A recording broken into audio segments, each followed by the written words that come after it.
Susan Leedy with Mods for Quads and Adam Lavender. We're the two founders.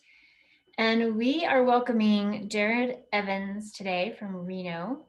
And Jared is a high five athlete that we asked to be interviewed. And we have a few questions that we want to ask Jared and put this on the website to help inform everyone. I don't know, we're just kind of trying to highlight some really amazing people that have suffered spinal cord injury and how they have persevered. And so let's dive into these questions because they're pretty interesting. Adam actually came up with the questions. So Jared, briefly describe your injury and the day it happened. So I'm a C6, 7 incomplete Asia B. So paralyzed from the nipples down. Right hand is, I can wiggle my pointer finger a tiny bit. My left hand, I have a little bit of grip. Let's see. So I broke my neck surfing. It was 16 years ago. In Santa Monica, California. I went out surfing alone, which is a no-no. But caught the wave and pearled over the front. So I went over the front of the board and hit the bottom. Basically diving into a shallow pool. Floated in face down. So I drowned as well. So there was a girl on the beach that saw my surfboard, and she thought she scored a free surfboard because she couldn't see me in the ocean with all the sand in the water. But when she went down to get it, I floated over her feet and hit her in the shins. Her daughter grabbed the lifeguard, and he started CPR. And woke up in the hospital. I don't know how long ago it was. Later I woke up, but I burst fractured my C6, cracked my C5, and my function level is C7. So it's 3 months. An NDE? What's that? Did you have an NDE, like a near-death experience?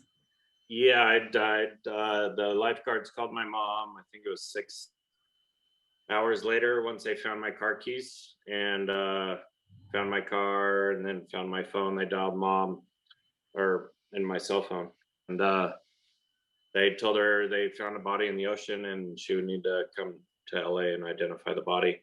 When they put me in the ambulance, they thought I was dead, but they were able to shock me back with AED or a defibrillator. Got me back. So my mom didn't know I was alive until she landed in LA. Oh my gosh. So wow. I had pneumonia, so I was on a trach for a month in intensive care. Pulled like a jar of sand out of my lungs. UCLA intensive care for a month, and then I went to Rancho Los Amigos National Rehabilitation Center for 2 months for rehab. So I was medically stable to go home. But, yeah. Wow. Oh my God. I can't believe you're alive. Yeah, I got lucky. Good to be. Well, the next question is, what are the biggest challenges or setbacks that you've faced in your recovery? In my recovery? Let's see.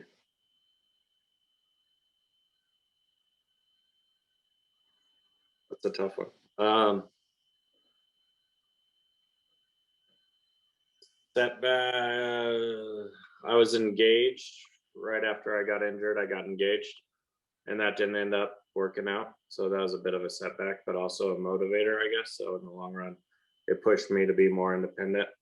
So a year after my injury, after we broke up, I ended up moving out on my own, which was challenging, but good. It forced me to figure out how to figure things out. I guess I didn't ask you how old you are. Now I'm 41. I was 24 when I got hurt. It's been 16. Got ya. Wow. Uh, yeah. So did you rent a place or and try to find one that was handicap accessible, or how did that work? Yeah, I rented a place in California. It was a little difficult to find a wheelchair accessible apartment, but after looking, we were able to, lock one down. It worked for me. It was elevator up from the parking garage, but it was a subterranean parking garage, so that offered me good work. Work.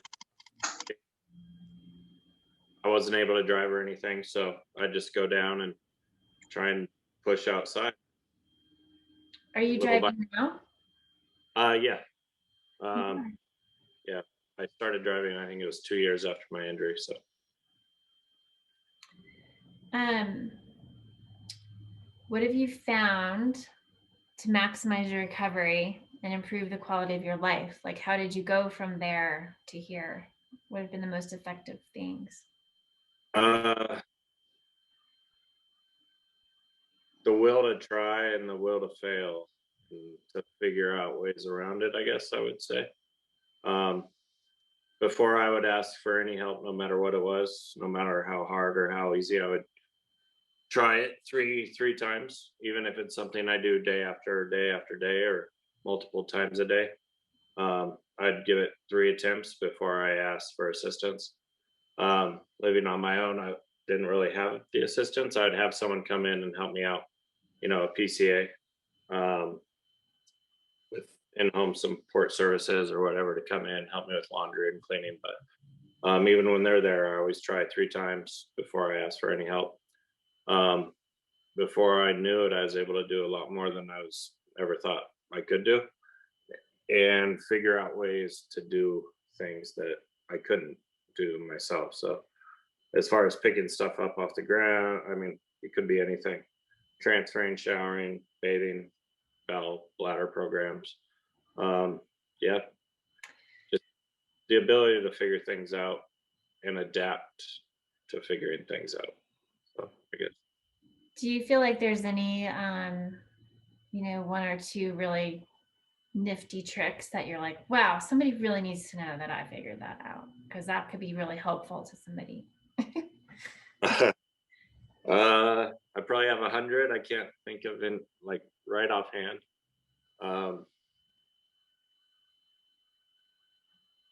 Because I, yeah, I feel like that is kind of what we want to do is, here's a library of things to help catapult you so that you don't have to learn this all over again.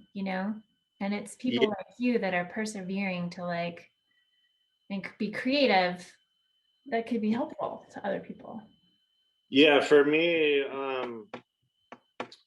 going like wheelchair rugby. So when I went to finally got into the sports aspect, I got into wheelchair rugby, and being around, you know, 100 different quads when you're traveling around the country, or when you're practicing on your team. Many of them. Are you still there? Hello. I'm I hope back. she's Okay. What just happened? I'm sorry, you guys. Go No on. problem. Wheelchair rugby. I'm sorry. Yeah, so being around quads, some have been in chairs for 10 years, 20 years, 30 years.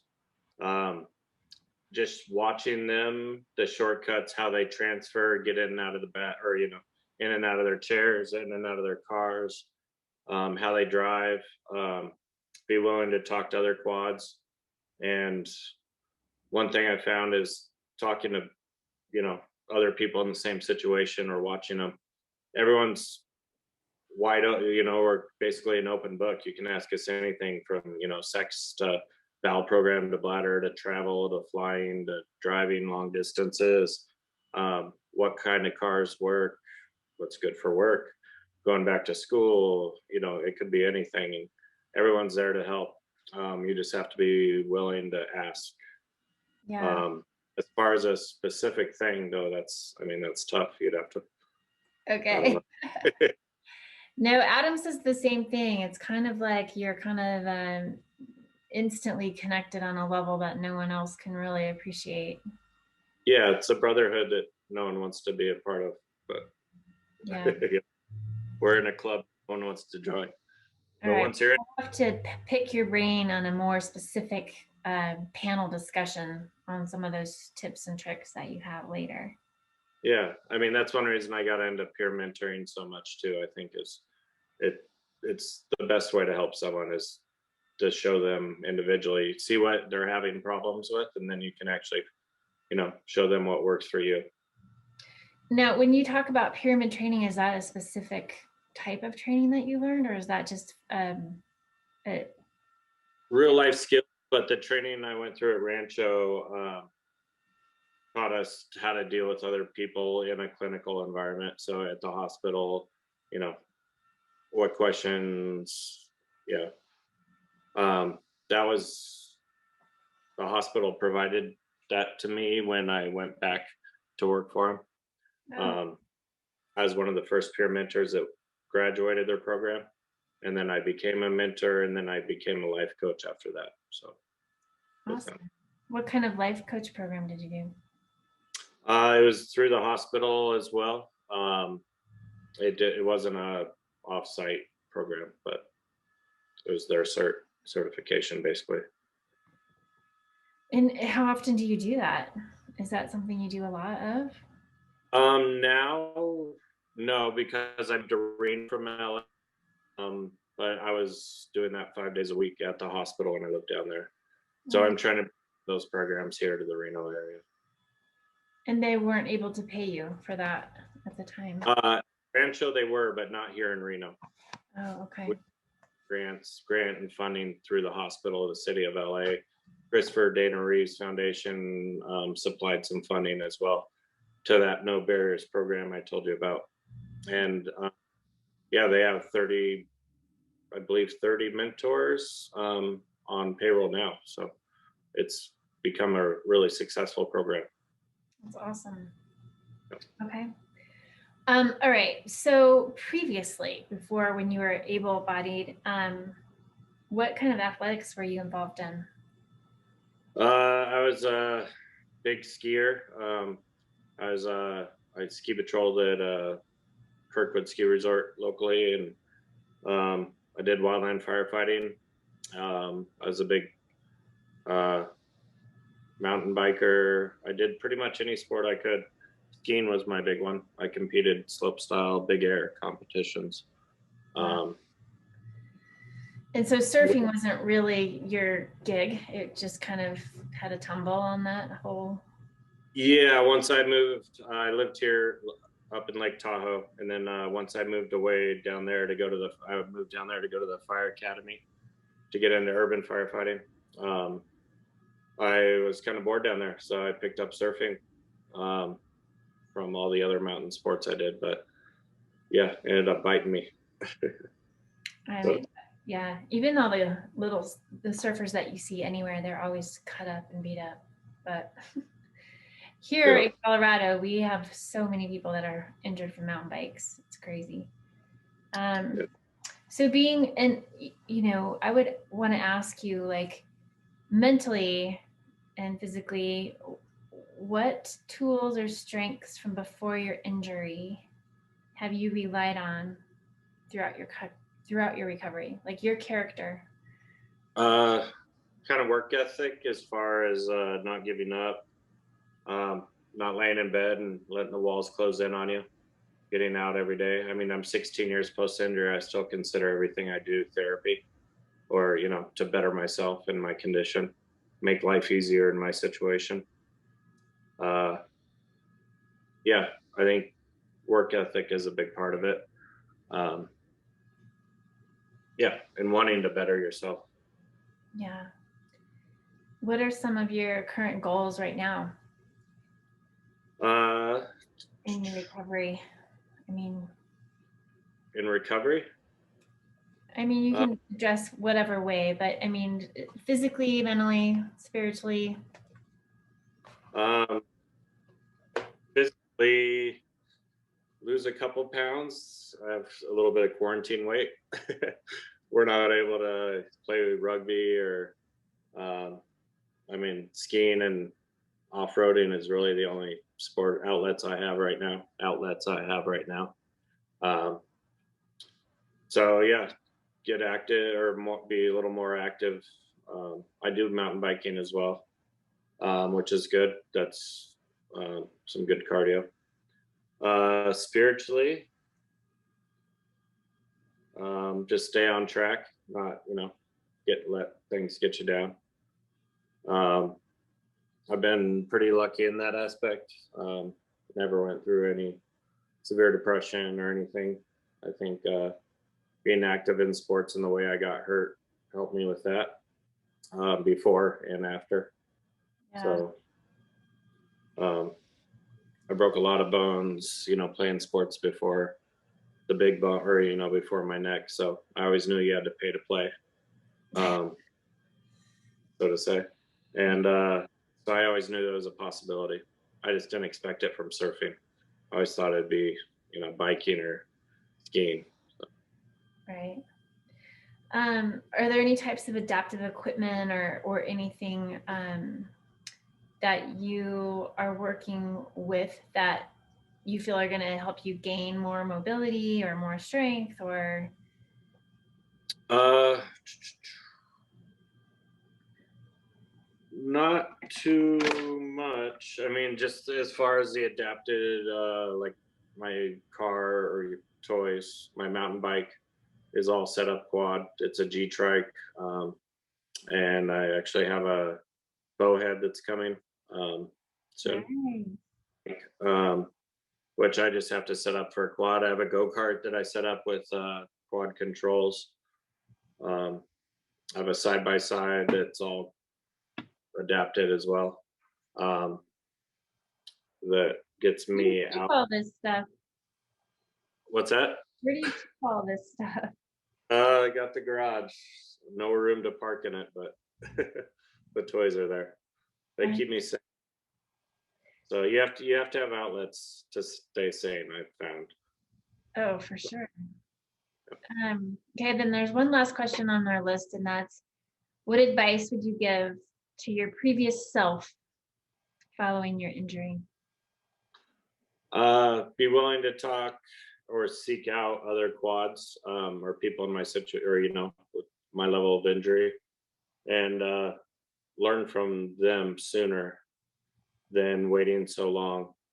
Um, yeah, they have so much knowledge and so much to share. Something that took me, 2 years to figure out as a quad on my own. One day, I just hanging out at the gym playing rugby. I saw him how he did it, and then asked him questions, and then yeah, it saved me so much time and effort in the long run. So, yeah, be willing to talk to other people. Emotionally, how do you get through it? What are your shortcuts and all that? So, I think that would be the first thing I tell myself, and then to get into sports, if you're able to, and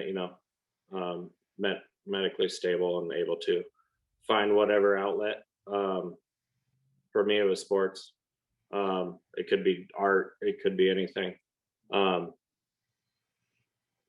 to just ease the transition of being disabled. You can still do almost anything. It's just different. There's so much technology and everything out there, and assistive devices to help us along the way. That you can still do most stuff, but it's just going to be different. And accept the difference. That difference, it won't be the same, but you can still enjoy it. Well, it sounds like you've been able to really create a very full life for yourself. It's awesome. I try. Adam, do you want to ask anything or chat about anything? That was great. It was nice to hear what Jared has to say, and um, it's really similar for me. I'm about half as far along in my recovery as Jared. I'm at well, I'm coming up on 9 years, I guess now. And I know for me that finding outlets has been huge, and they've been really slow coming for me. you know, as a C4, I'm kind of closer to the threshold of not being able to do much with my upper body, and it's been challenging to find stuff. And it's great that there's technology and resources to help us get that technology, you know, out there, and groups like the High Fives Foundation helping us pursue our post-injury dreams. And it's great to connect with other people like you. And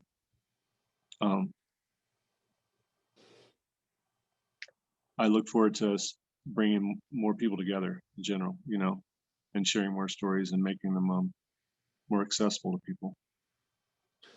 Absolutely. Sharing information, yeah, is key. Letting people know what's out there. What resources are there? I found there aren't many, most people don't know what's available. So, and that's a shame. Yeah, I'd love to connect with you offline a little bit more to see how we could maybe help each other, you know, catapult each other's efforts. That'd be great. And then I had one more question for you. Have you studied kind of any of the new neuroscience types of exercises and things like that have come out, or what's your take on all of the neuroplasticity and I haven't studied them too much. So I don't know. I've always worked with a trainer. But yeah, so I can't say that I really have. So I can't comment too much on them. So we have right now about 9 or 10 little videos on working with the brain and getting movement through that, and it's something that's kind of how Adam and I met, actually, through learning exercises. So if we offered something like that on our website for free, I'm just wondering if you would find that something that you'd be interested in watching. yeah, absolutely. I'm always open to things I don't know about. I mean, Okay. trying to stay.